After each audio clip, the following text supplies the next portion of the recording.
They called her Traitor's Blood before they called her by her name, and on the morning the Beast King's army broke through the tree line at Greymarsh, no one in the Hallowmere line moved to pull her clear.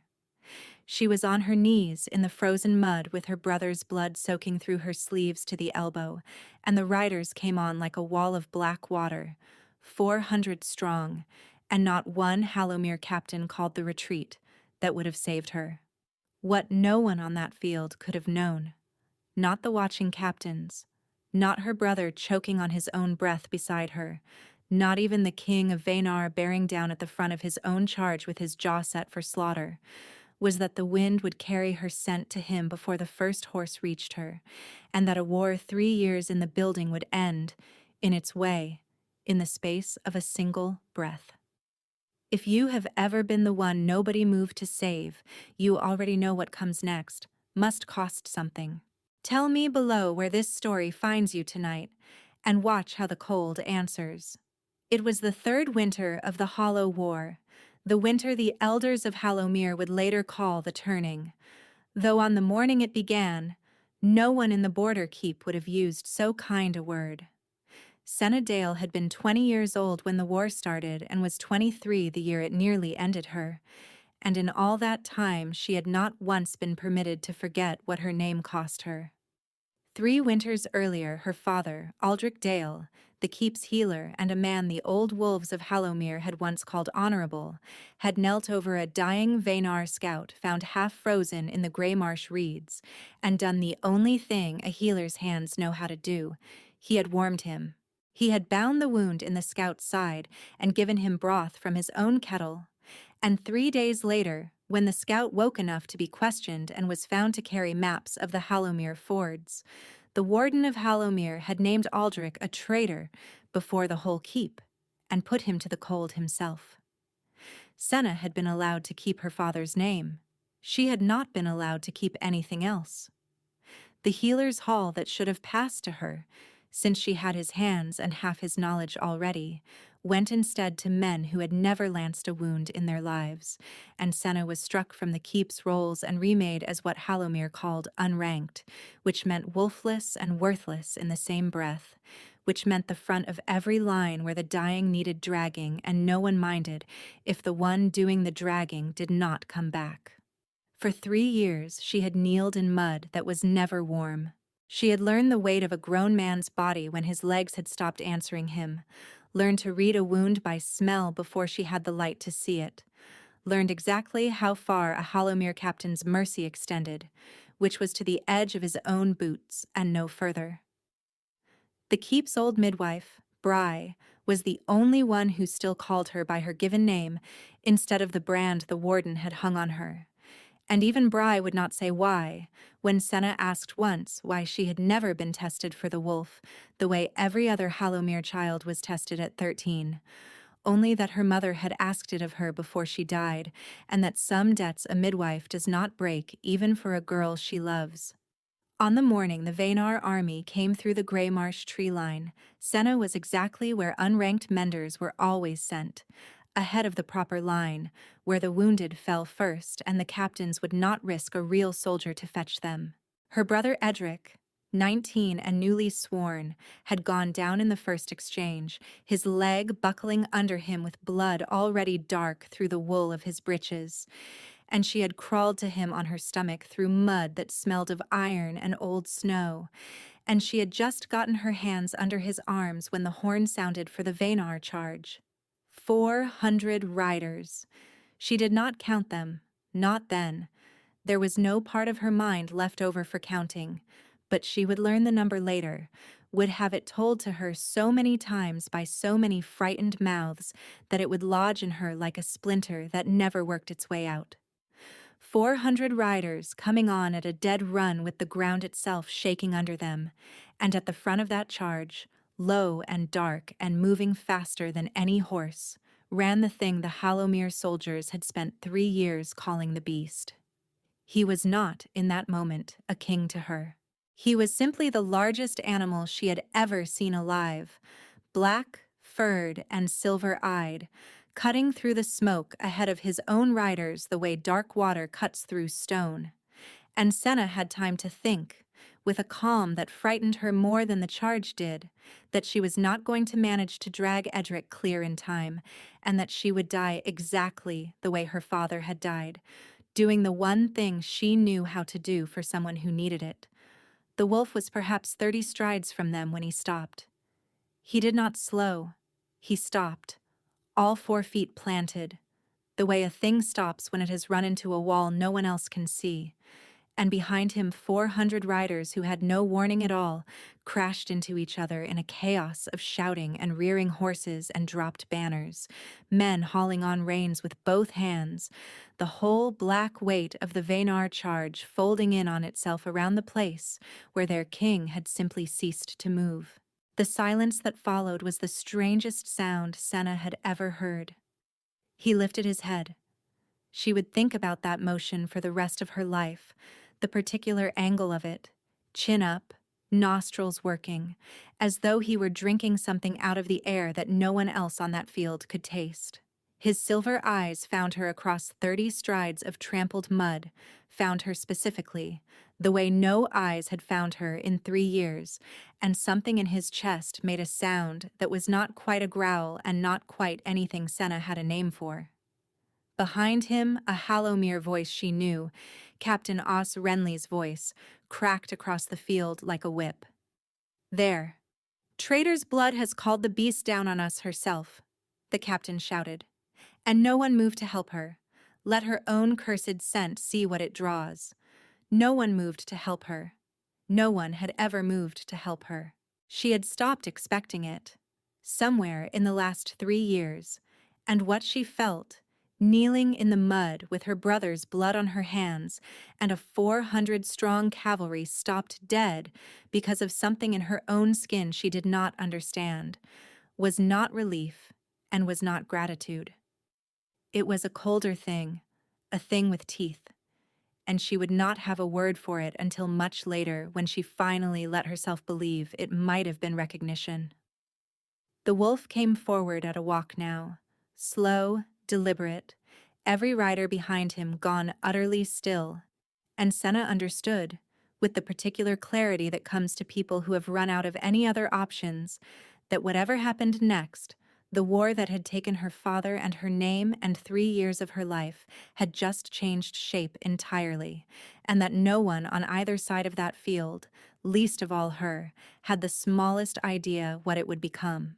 The keep at Hallowmere had never been a warm place even before the war, built of gray stone on a gray ridge with the gray marsh stretching wet and treeless below it. And Senna had grown up understanding that warmth in that keep was rationed the way bread was rationed in the 3rd winter, given first to the wolves who could fight and last, if at all, to everyone else. Her father had kept the healer's hall warm regardless, had burned good wood on bad patients because he said a man dying of cold while you tended his wound was a failure twice over, and Senna had loved him for it, the way a child loves a parent who is also, without ever quite saying so, teaching her how to be the kind of person the world would eventually punish.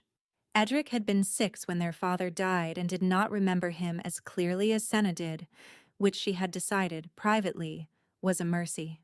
What Edric remembered was Senna, 3 years older and suddenly the only steady thing in a keep that had decided their whole family was rot to be cut away. He followed her the way younger brothers follow the people who fed them when no one else would, and when he came of age to swear into Hallomere's thin ranks rather than stay branded unranked beside her, she had not been able to talk him out of it, only made him promise to fall back the moment a fight turned, a promise he had broken within his first season for the entirely predictable reason that 19-year-old boys do not run when their friends are dying beside them. The morning of the charge, Senna had woken before the horn with the specific dread she had learned to recognize, the one that meant the Vaynar advance had finally reached the Grey Marsh crossing the Hallowmere. Scouts had been dreading all autumn. She had packed her satchel by feel in the dark, the way she always did, bandaged linen and willow bark, and the small clay jar of her father's old wound salve that she refilled herself every spring from a recipe she had never written down, because some things, she had decided, were safer kept only in her own head. Bry had met her at the gate, as she always did, and pressed something small and dry into Senna's palm before she could pull her hand away. A sprig of hoarfrost flower, white and brittle, the kind that only bloomed after the first true freeze. "Keep it close, child," the old woman had said. "Not for the wound, for you," and would not say more than that no matter how Senna pressed her, only that her mother had asked her to watch for a day Senna would need it, and that the old woman had been waiting 3 years to be wrong. She had not been wrong. The riders who had crashed and tangled behind their king took the better part of an hour to untangle themselves, and in that hour Senna learned more about the Beast King of Vanar than 3 years of war had taught her. She learned first that he could speak, when at last he shifted back inside a ring of his own stunned guard, his bare shoulders steaming in the cold, his voice low and rough as though he used it rarely. She learned that his name, the name his own men used when they thought no enemy could hear, was Roth. Plain and short, nothing like the title the Halomir soldiers had built around him. She learned that he gave no order to kill her, the captain who had shouted traitor's blood across the field, the same Os Renly who had commanded 100 Halomir spears not an hour before, had been among the first taken when the Vanar lines reformed. His sword surrendered, his face the particular gray of a man doing arithmetic he did not like the answer to. Roth Vanar did not look at him twice. He looked at Senna, still kneeling with Edric's weight half across her lap, her brother conscious enough now to be afraid in a new and different way. And he said 2 words to his own captain, a broad-scarred man Senna would later know as Brock Hale, and the words were, "Get them both up, gently." Gently was not a word Senna had expected from the Beast of Vanar, and she distrusted it more than she had ever distrusted his army. They were not bound. That was the second thing she noticed.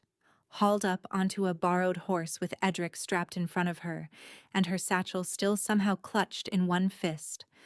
That no rope went around her wrists the way she had always imagined it would if Vanar ever took her alive. Brock rode close at her flank the entire way back through the broken tree line, watching her with an attention that had nothing soft in it, but no hand was laid on her that she had not given leave for, and that, more than the silver-eyed wolf or the stopped charge, was the detail that kept Senna awake through the whole ride, turning it over, looking for the trap she was certain had to be hidden somewhere inside it. The Vanar camp at the edge of the Greymarsh was nothing like the cold stone of Halomir. It ran on firelight. Dozens of fires in ordered rows, the smell of wood smoke and roasting meat and wet wool drying, and Senna was given a tent of her own near the healers' lines, with Edric laid on a real cot inside it, and a Vanar field surgeon already crouched over his leg before she had finished arguing that she could see to it herself. The surgeon, a quiet woman named Petra, who did not look up from her work, told her without much interest that the king's standing order was that the healer and her brother were guests, and that guests in Vanar's camp were fed before the soldiers were, and that Senna would do well not to ask too many questions about why. Senna asked the questions anyway, mostly of herself, lying awake on a cot that was warmer than any bed she had slept in since her father died. She had spent 3 years being told in every way a keep can tell a person that she was worth less than the mud she knelt in. She did not know what to do with a tent that smelled of cedar smoke instead of rot, with a brother sleeping easy under a real blanket, with the particular silence of not being shouted at. She told herself it was strategy. A war hostage kept comfortable was still a hostage, and a comfortable hostage was easier to use, and she had not survived 3 years at the front of Halomir's worst duty by believing in kindness that asked for nothing back. She believed it for exactly 2 days, until the morning Roth came to her tent himself instead of sending Brock, and stood in the entrance with his shoulders nearly brushing both sides of it, and asked her, in that low, rough voice, whether her brother's fever had broken. It was such a small question, It was not the question of a man weighing the value of his leverage. It was the question of someone who had clearly already asked Petra the same thing and not believed the answer until he heard it from Senna herself. And the way he stood there waiting for her answer, perfectly still, perfectly patient, told her more than his army's silver eyes ever could have. The fever had broken in the night. She told him so. He nodded once, said nothing else, and left. And Senna sat for a long while afterward with her hands pressed flat against her own knees, trying to name the thing twisting under her ribs and refusing, for now, to call it anything at all. The fever that broke in Edric that night did not stay broken for the rest of the camp. It came back 10 days later as something worse, a wet, rattling sickness that moved through the close rows of tents the way fire moves through dry grass, and within a week, Petra's small healer's lines were overrun with Vanar soldiers burning hot enough to hallucinate. Men who had marched against Halomir all autumn now, too weak to lift a cup to their own mouths. Senna had seen this sickness before. It had come through Halomir's keep 2 winters past, and she had spent that whole season learning, through trial and through the deaths of people she had not been allowed to grieve openly, exactly which combination of willow and hoarfrost flower steeped slow could break the fever before it drowned a man from the inside. She told Petra this on the 3rd night of the outbreak, when Petra's own hands were shaking from 3 days without proper sleep, and Petra, who had stopped pretending Senna was merely a guest somewhere around the 2nd day, handed her the keys to the supply chest without a single word of argument. What Senna did not say, because there was no good way to say it, was that every hour she spent with her hands in a Vanar soldier's chest, listening for the particular wet catch that meant the lungs were filling, was an hour that could be reported back across the lines as exactly the crime that had killed her father. Halomir prisoners taken in the early skirmishes were kept in a fenced enclosure at the camp's edge, watched but not badly treated, and word traveled inside that fence the way it traveled inside any keep, fast and cruel and missing most of the truth. By the 4th night, when Senna crossed the camp at 2 in the morning with her satchel over her shoulder and her sleeves rolled to the elbow, she could feel Halomir eyes on her from behind that fence, and she heard, low enough to be deniable, the same 2 words Os Renly had used on the battlefield, traitor's blood, tending the men who burned her own people's villages, her father's daughter twice over now. She did not stop walking. She had decided, somewhere in the last 3 years, that she would rather be the thing they called her while doing the work her father had died for than be safe and useless. And if that decision cost her everything a 2nd time, she found, standing over a Vanar boy not much older than Edric while his fever finally broke under her hands at dawn, that she could not make herself regret it. Roth found out about the fence the same morning. Brock told her later, with the particular dry satisfaction of a man who enjoyed watching his king be wrong about something and then correct it, that the king had gone to the enclosure himself within the hour and given an order that no Halomir prisoner, under any circumstance, was to speak a word against the healer who had spent 4 nights keeping his soldiers breathing. It was not a request. Brock said the order had a weight to it that made even the guards flinch, and that whatever Senna thought she had hidden behind careful silence and rolled sleeves, the king had seen exactly what she had done, and exactly what it had cost her to do it. She did not see Roth himself again until the fever camp finally emptied, 10 days after it began, the last of the worst cases sleeping easy under blankets instead of burning through them.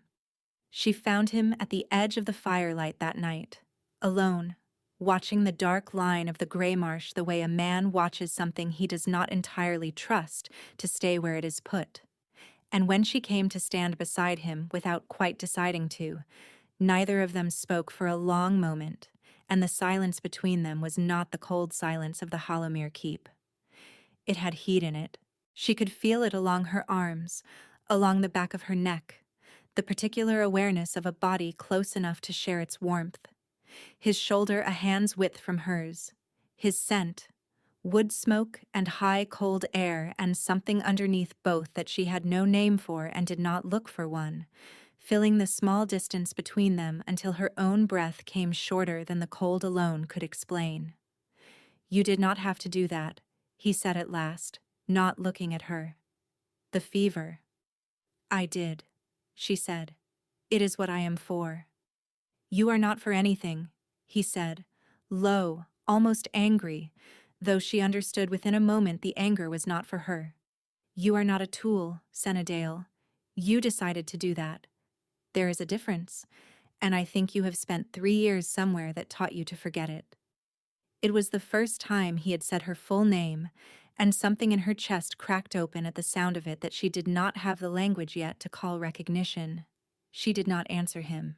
She found, instead, that her hand had moved without her permission, 2 inches closer along the rough wood of the fence rail, close enough that the back of her fingers nearly brushed his, and she watched him notice it, watched the small, involuntary shift of his weight toward her before he caught himself and stepped back. Jaw tight, the mask sliding back over his face as deliberately as a door closing. "It is late," he said, and walked away into the dark before she could answer. And Senna stood alone at the fence rail with her heart going too fast and the cold finally, reaching her again now that the warmth beside her was gone. If you have ever felt someone almost reach for you and then stop themselves, you already know the particular ache that follows. Tell me if you have felt it too, because she would not yet let herself name what it was. Lady Isolde Voss arrived at the Vaynar camp 6 days later with a retinue of 40 riders and a letter from the Vaynar Council that had clearly been drafted before anyone in it knew a Hallowmere field mender had stopped the king's own charge with nothing but her scent. Isolde was beautiful in the particular hard way of women who had been told their whole lives that beauty was a currency worth spending carefully, and she made it her first business, within an hour of arriving, to find Senna at the healer's tents and make plain exactly what she thought of her. A wolfless mender playing nursemaid to men who would have gladly ridden her down a fortnight ago, Isolde said, looking Senna over the way one looks over a horse not worth buying. How touching. "I am sure the king finds it diverting. I am equally sure he will remember, when the war is finished, precisely what diverting means and what it does not." Senna said nothing. She had learned, across 3 years of worse insults from people with less reason to deliver them, that silence cost her nothing Isolde could take, and she went back to grinding willow bark with hands that did not shake, though it took more effort than she would have liked to admit. Lord Commander Ashgrave Dren had served as Roth's war marshal since before Roth wore the crown, and he had spent the better part of 3 years building a case to the Vaynar Council that the Hollow War would end faster, and far more profitably, if Hallomere's old borderlands simply ceased to have a Hallowmere to defend them. He had not said this to Roth directly in some time, having learned that the king's patience for the suggestion had worn through, but he had said it freely enough to Isolde, whose family stood to gain 3 valleys of grazing land the moment Hallomere's claim to the Greymarsh dissolved, and he said it again, more carefully, the night he watched his king follow a wolfless healer's voice across a crowded fire pit, with his whole attention the way a compass follows north. Dren had not survived 40 years of court and campaign by missing what was in front of him. He understood, watching Roth watch Senna, exactly what he was looking at, and he understood, with the particular cold clarity of a man whose entire fortune depended on a war continuing, that a king who claimed a Hallowmere mender as his own would end that war within a season, and that Dren himself, along with every arrangement he had built across 3 years of profitable conflict, would not survive what came after. He moved carefully. He did not go to Roth, who would have heard the threat under any argument Dren made and answered it the way Roth answered most threats, directly and without much patience. He went instead to the Hoarfrost stores the camp's own healers kept for fever season, The same white brittle flower Bry had pressed into Senna's palm at the Hallowmere gate, and he had it distilled, slow and quiet, by a man in his personal pay, into something the Vanar healers had a name for and rarely spoke aloud. The white sleep.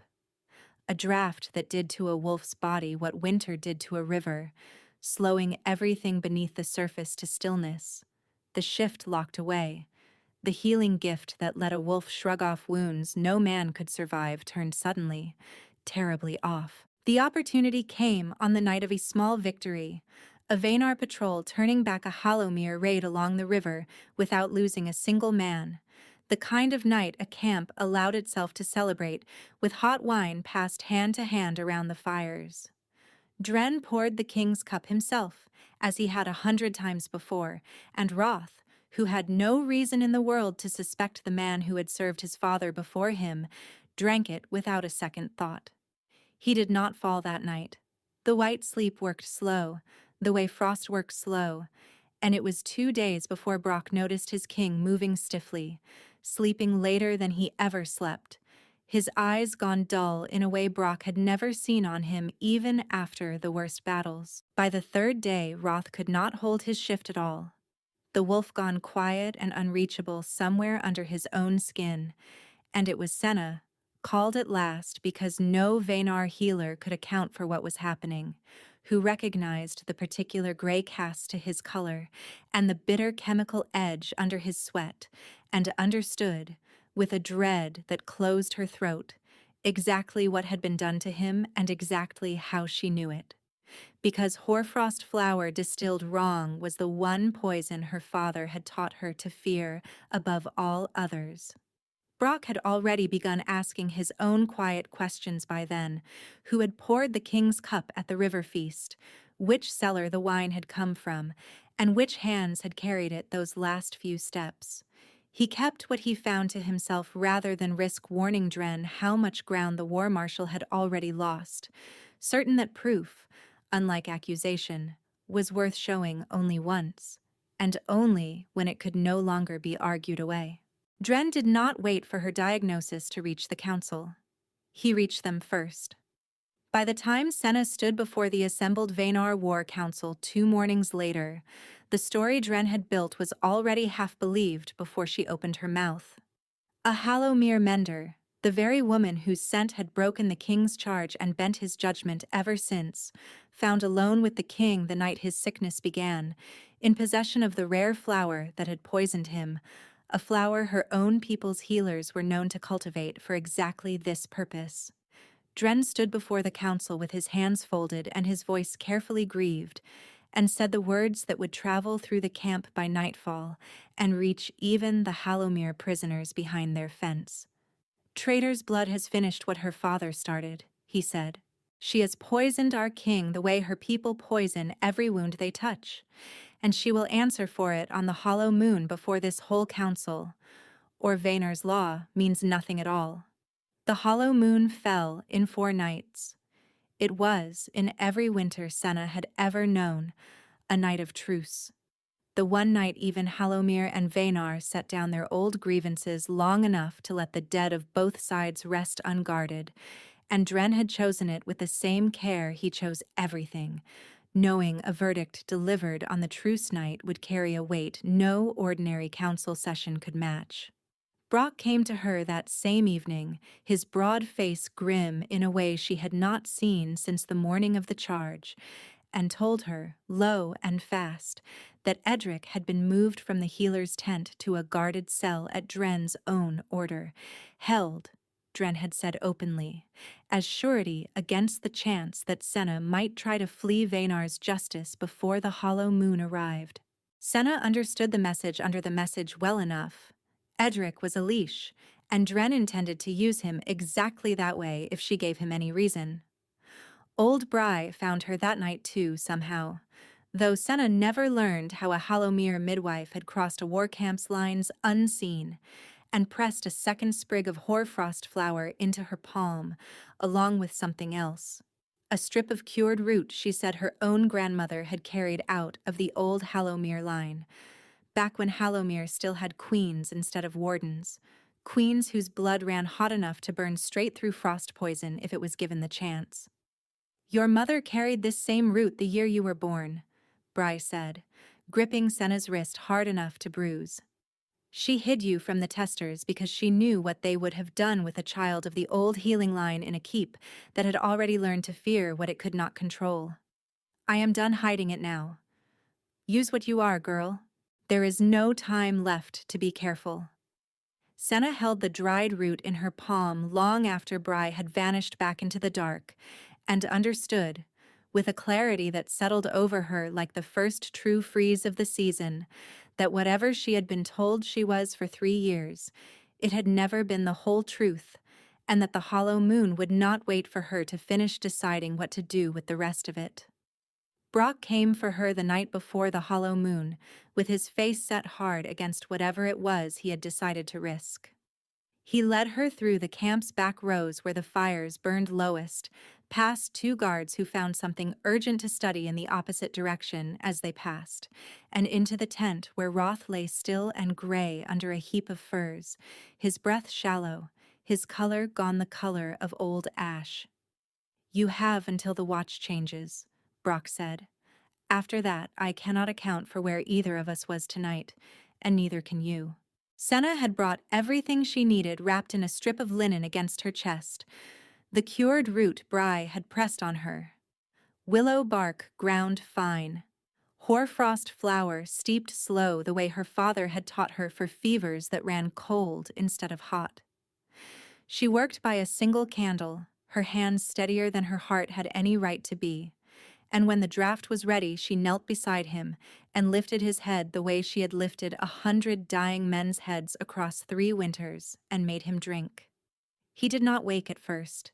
She sat with him through the better part of an hour, watching his chest rise and fall, willing the rhythm of it to deepen, and somewhere in that hour she let herself do the thing she had not let herself do since the night at the fence rail, which was look at him fully, without flinching from what looking made her feel. She traced, without touching, the scar that ran pale along his jaw, the lines at the corners of his closed eyes that spoke of a man who had spent more of his life braced for loss than for ease.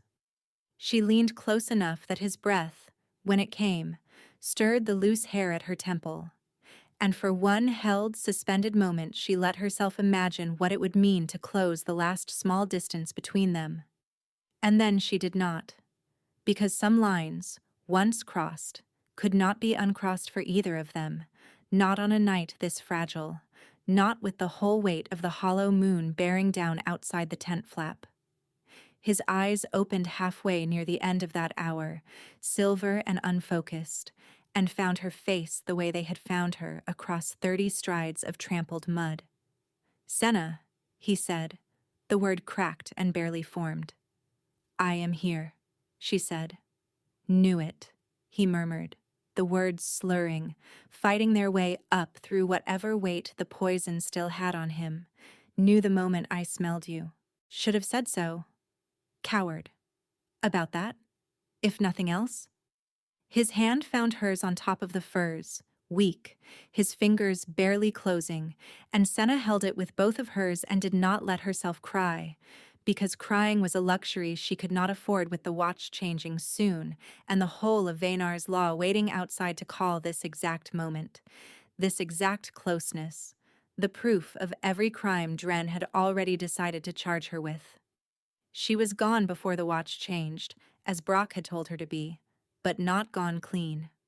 A junior guard, loyal to Dren and posted where Brock had not accounted for him, saw her slipping from the king's tent in the gray hour before dawn, with her satchel still smelling of hoarfrost flower, and by the time the camp woke fully to the morning of the hollow moon, the story had already reached the council chamber ahead of her, embroidered with every detail Dren needed and not one she could have offered in her own defense. The council convened at midday, the long, firelit hall packed shoulder to shoulder with Vaynar's lords and captains, with Isolde seated near the front in pale silk that made a point of the cold she clearly did not feel, with Lord Calder Ash of the Concord seated apart from both factions, watching with the careful neutrality of a man whose report would carry weight far beyond this single war. Edric was brought in chains and made to kneel near the front, his wound still healing, his face white with a fear that had nothing to do with himself. Senna was brought in unbound, which Dren had insisted on loudly, a show of mercy he clearly intended the council to remember in his favor. 3 years ago her father took our enemies wounded into his own house and called it mercy. Dren said, his voice pitched to carry to the chamber's furthest corner. His daughter has done worse. She has poisoned a king under the cover of tending him, and was found leaving his tent in the very hour his sickness should have broken or finished him. Traitor's blood does not change its nature for one warm winter in a comfortable tent, my lords. It only learns better where to hide what it truly means. Senna spoke the only words she was given leave to speak. 2 clauses, no more, because Dren's law allowed the accused that much, and not a breath beyond it. I gave him medicine, not poison, she said. Ask your own healers what root I carried, and you will find it cures exactly what your war marshal claims I caused. No healer was called. Dren had seen to that as carefully as he had seen to everything else, and the council, frightened of a sickness in their king they did not understand, and grateful for a name to put to their fear, voted by a margin. Senna did not bother to count to bind her at the frost stones until dawn broke on the morning after the hollow moon. The old Vanar sentence for traitors, the same sentence by a different name that had put her own father to the cold 3 winters earlier in a different keep entirely. There is a particular kind of silence that settles over a person once the worst thing they feared has finally, fully arrived. And Senna felt it close over her like still water as Brock's own men, grim-faced and unwilling, led her out to the open ground beyond the camp where the frost stones stood. 2 pillars of pale rock worn smooth by 3 centuries of exactly this purpose. They bound her wrists before the stones, not cruelly. Brock would not allow cruelty even now, but bound her all the same, and left her facing the dark line of the Grey Marsh as the hollow moon rose pale and full above the tree line, and the cold, the same cold that had taken her father, began its slow, patient work. 3 years she had knelt in that cold for other people's wounds. She knelt in it now for her own, and understood, with a clarity the frost seemed to sharpen rather than dull, that whatever recognition had passed between her and a wolf on a battlefield 3 weeks ago, the world that Wolf ruled had not yet decided it was worth more than the men who feared what they could not control. The sound reached her before she understood what it was, a low groan of timber and iron from somewhere behind the camp's outer fence. The sound of something built to hold men breaking under weight it had never been built to hold. Then the ground itself began to answer it. A tremor she felt through her knees before she heard the cause, and the hollow moon's pale light threw a shadow across the frost stones that had not been there a heartbeat before, vast and dark and growing. He came through the broken fence at a dead run, fully shifted, larger than she remembered from the battlefield, his coat black against the snow, and his silver eyes fixed on the frost stones the way they had once fixed on her across 30 strides of trampled mud. Guards scattered or were simply not there to stop him, Brock's men among them, who Senna realized, with a sudden fierce ache in her chest, had likely never intended to stop him at all. He shifted back at the foot of the stones, bare and steaming in the cold, his hands tearing through her bindings faster than the rope deserved. And for one breath, one held suspended breath that the whole frozen field seemed to hold with her, he simply looked at her, checking her over with the same desperate attention Brock had once turned on a fever camp, before he turned to face the council that had followed him out into the night, summoned by the same broken fence and the same tremor in the ground. Calder of the Concord stood at the front of that gathered crowd, his neutral face for once not neutral at all. Dren stood near him, his composure cracking visibly now, already reaching for words to reshape what every soul present had just watched with their own eyes. My king, you are unwell, still recovering from the poison. You cannot think clearly about what this woman has done to you, Dren began, and Roth turned to look at him with an expression that stopped the rest of the sentence in the war marshal's throat. I drank a draught from your own hand the night of our river victory, Roth said, his voice carrying easily across the silent field. I have had 3 days lying half dead to consider exactly whose cup that was, and a healer's diagnosis I trusted before I had any reason yet to trust her beyond her own steady hands. Brock has the cup. Brock has the man you paid to distill it. Tell this council again, slowly, whose poison nearly cost Vanar its king. 3 years she had been told her hands were good for nothing but dragging the dying clear of fights that were not hers to survive. 400 riders who had once thundered down on her across the Greymarsh now stood at the edge of that frozen field, summoned by the broken fence and the rising noise, and one by one, beginning with the men nearest the stones, they went to one knee in the snow. Bry's voice cut through the hush from somewhere near the back of the gathered crowd, the old midwife having found her way once again past lines that should have stopped her. Her mother carried the old Hallowmere healing blood and hid it, the only way she knew how to keep her daughter alive. Bry called out, her voice cracked but carrying. Test her properly now, if any of you still doubt it, and you will find the line Vanar has spent 3 years trying to burn out of the Greymarsh kneeling in front of you instead. Roth did not wait for a testing. He took Senna's hand, raw and frost-reddened, in both of his, and turned to face the kneeling field with her standing beside him rather than behind him. And what he said next, when it came short and unadorned, the way every true thing he had ever told her had come. Mine. Before all of you, mine. It was not a question, and the council that had voted to bind her to the frost stones not a full day earlier did not so much as murmur a dissent against it. Isolde rose from where she had been seated and left the field without a word.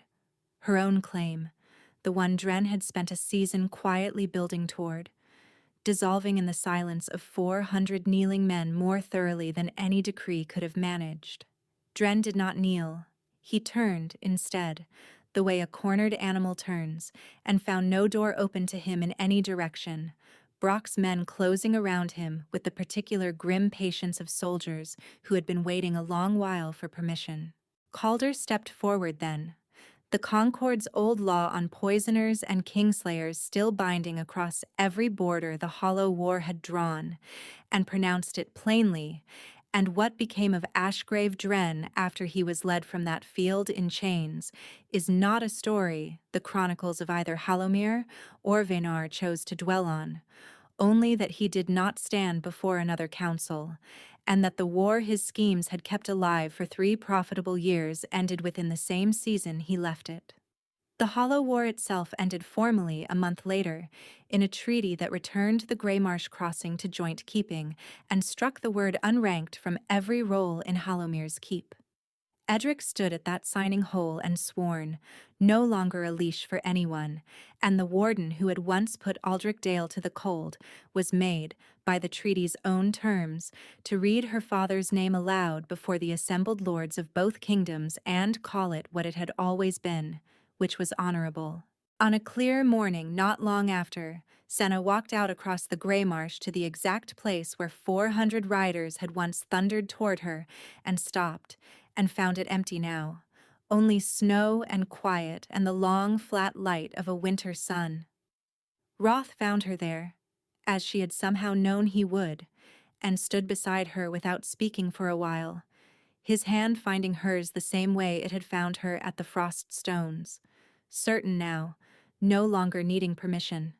She had stopped wearing the unranked brand stitched into her sleeve the week the treaty was signed, had cut the gray thread out with her own hands and burned it in the healer's hearth, and what she wore in its place, plain and unremarkable to anyone who did not know to look for it, was a single sprig of hoarfrost flower, pressed flat and sewn over her heart. The same flower an old midwife had once pressed into her palm and told her to keep close for a day she would need it. She had needed it.